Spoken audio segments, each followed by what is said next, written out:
These are true stories of warriors and scholars, kings, soldiers, the wise who spread their knowledge across their borders, whether with boats, foot, camels or horses. I relate to you an imagery of a history which seems to be distorted. There's something I was never taught when I was in school.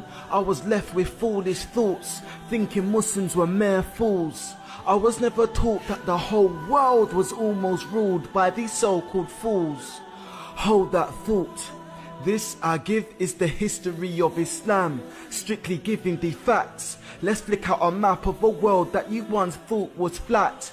Back 1,400 years ago, in the Saudi Arabian desert, came down from the heavens holy scriptures to a man to convey the message.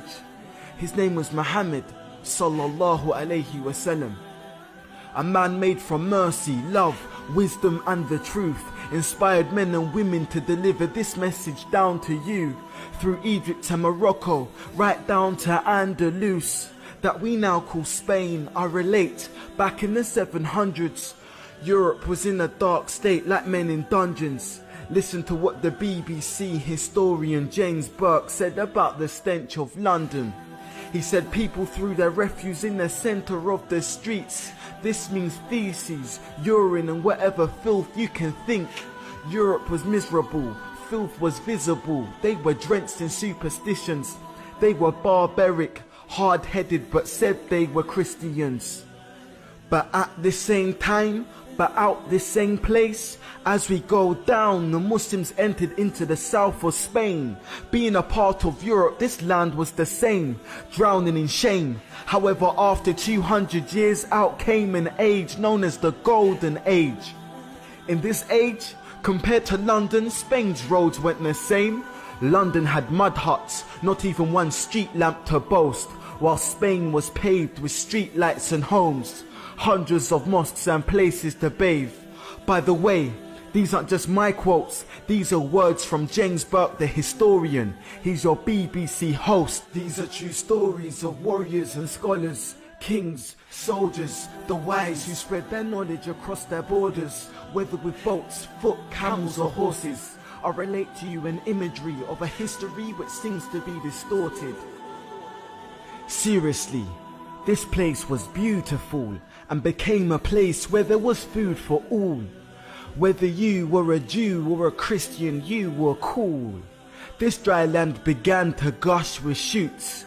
Thus came up luscious fruits, almonds, grapes, bananas and oranges. And in the Arabic language, oranges Portugal.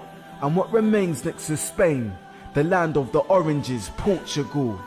Man, my history teacher was awful. I was taught about myths of all sorts. I thought Muslims were desert men. I thought they were irrelevant. Now I see these so-called desert men brought their intelligence. They taught how to talk eloquent. The Muslims brought their medicines and taught about elements. You want the evidence?